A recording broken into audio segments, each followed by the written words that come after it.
Women in the United States and in Western Europe are the freest and most liberated in human history. In many ways, they are not merely doing as well as men, they are doing better. Women's emancipation is one of the glories of Western civilization and one of the great chapters in the history of freedom.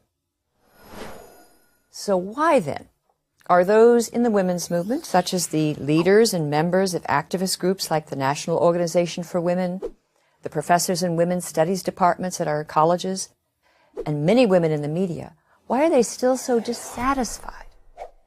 These feminists hardly acknowledge women's progress. Yes, they concede that some advances have been made, but the fact that most women reject their activist brand of feminism and think of themselves as free is, for this crowd, proof of just how entrenched patriarchy and inequality truly are. Women are so oppressed, they don't even know it.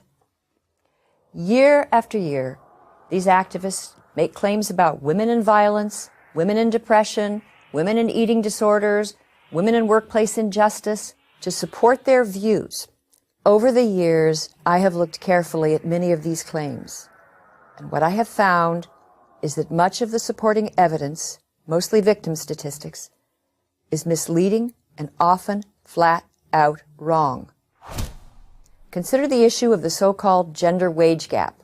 How many times have you heard that for the same work, women receive 77 cents for every dollar a man earns?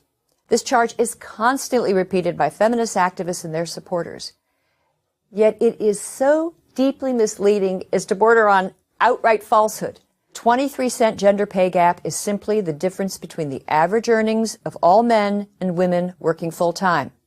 It does not take account for differences in occupations, positions, education, job tenure, or hours worked per week. Now, wage gap activists and groups like the American Association of University Women or the National Women's Law Center, they say, no, even when you control for these factors, women still earn less. Well, it always turns out that they have omitted one or two crucial data points.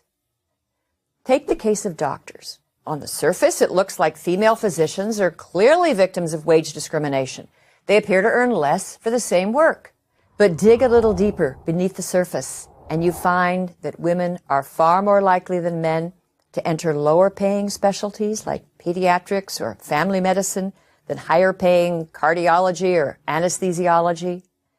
They are also more likely to work part-time. And even women who work full-time put in about 7% fewer hours than men. Women physicians are also far more likely to take long leaves of absence, usually to start a family. Now, there are exceptions, but most workplace pay gaps narrow to the point of vanishing when one accounts for all of these relevant factors.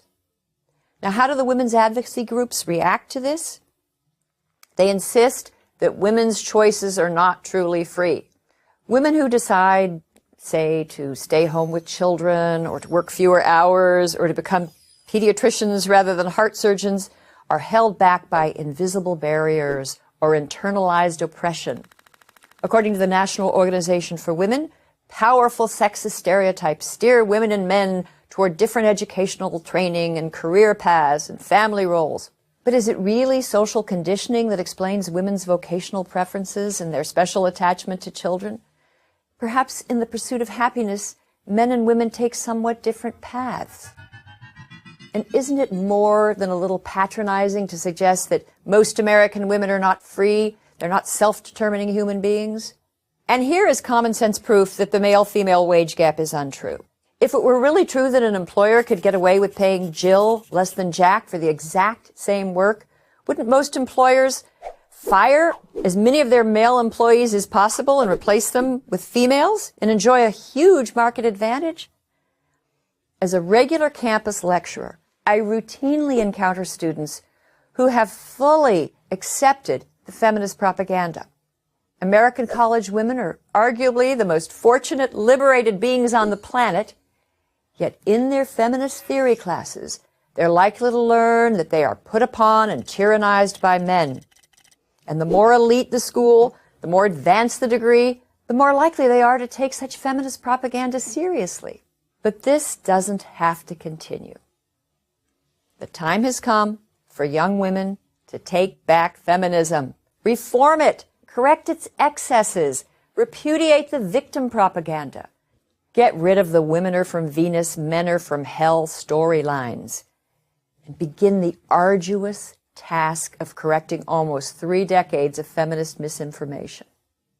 And women who are plagued by workplace injustice or sexual violence will be best helped by truth and solid research, not by hysteria and hype.